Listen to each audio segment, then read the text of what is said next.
There's a reason why Tuscan wines are so popular in the world. First, they're backed by so much history. The Etruscans were the first to make wine in Tuscany, and then, in the Middle Ages, the region was one of the wealthiest in Europe. And by the 14th century, wine merchants in Florence were already moving about 8 million barrels of wine per year. And of course, in the late 19th century, in one of the largest emigrations in history, Italians came to America, planting some of the first grapes in California and forever guaranteeing Italian wine's place in the New World. But none of this history would matter if the wine wasn't good. And it is. So if you want something that's almost always a sure bet to be delicious and to pair well with food, Tuscan wine is your go-to. Sangiovese is the primary grape in Tuscany, which is dominant in 3 of the 4 wines that we have here today. And as we get to know these wines today, you're going to start to recognize that tart, sour cherry flavor that makes these wines so versatile. But even when the wines aren't made with Sangiovese, they still retain that distinct herbal tartness that is characteristically Italian. If those descriptions remind you more of food, this is exactly what makes Tuscan wine great for pairing. You're going to see this is a recurring theme in this tasting, and of course later on I'll have a recipe for you. If we're talking about Tuscany, it doesn't get any more Tuscan than Chianti. The original recipe for Chianti was formulated in the 1800s and strictly mandated that it should be made predominantly of Sangiovese. Sangiovese is a very aromatic and floral grape and also high in acid, which makes it a very food-friendly wine. It's a Riserva, which means that it's been aged for at least 2 years with 6 months on French oak, so that you'll definitely get some tannins in there. And this is a 7-year-old wine, so you can expect to get some more mature flavors and notes in there. I detected a lot of peppery spice. This would be perfect with wild boar, which can be found all over Tuscany, and white bean soup, another staple in the Tuscan diet. In Italy, we often see what we call grape from a place wines, which means that it's named after the grape that's used to make it and the place where it's grown.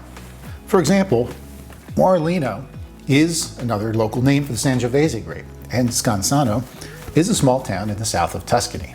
And with 100% Sangiovese in the bottle here, this is your classic pizza and spaghetti wine. Those mouth-watering acids and those sour cherry flavors are going to be the perfect complement to tomato-based dishes.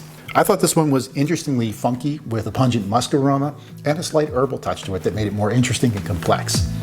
Super Tuscan wines are a category that popped up in the 1950s when Italian winemakers got fed up with the strict local laws for making Chianti. The winemakers wanted to work outside of the rules and use grapes in their blend from places like France, and thus a star was born. This wine here uses the traditional Sangiovese grape, but brings another dimension of flavor by adding some Cabernet Sauvignon and Merlot to the mix. This is a Passo wine, which means that after the wine is fermented, it's repassed over fresh grape skins one more time to get even more flavor and color. The Sangiovese gives you a zing of tart cranberry, the Cabernet Sauvignon a squeeze of mouth-watering blueberries, and the Merlot makes it all as smooth as silk. It's kind of a visceral wine that makes you smile when you drink it. We round out this flight here with another Super Tuscan blend, and this time made from something completely unexpected. Petit Verdot and Syrah, both French grapes.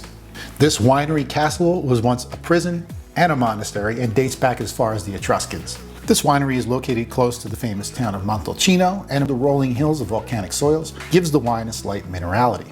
The Petit Verdot in this wine really packs a punch, bringing 14.5% alcohol. And the Syrah adds this sort of meaty gaminess to the wine that would be perfect for dishes like boar and lamb. To me, it's a dense and plummy wine that has a bit of smoke to it and an elegant minty vibe that tells me even more, I gotta have that lamb. So over and over again, you've noticed that I've mentioned these wines in terms of food, and that is quintessentially Italian. And in the next video in this series, I have a quick and easy recipe to make that'll pair up perfectly with these wines. If all of this sounds mouth-wateringly delicious to you, be sure to go to WTSO.com and first and foremost, buy this set. And when you're ready to go, be sure to reserve your spot for the live tasting, which happens in a couple of weeks. I hope to see you there. Chin chin.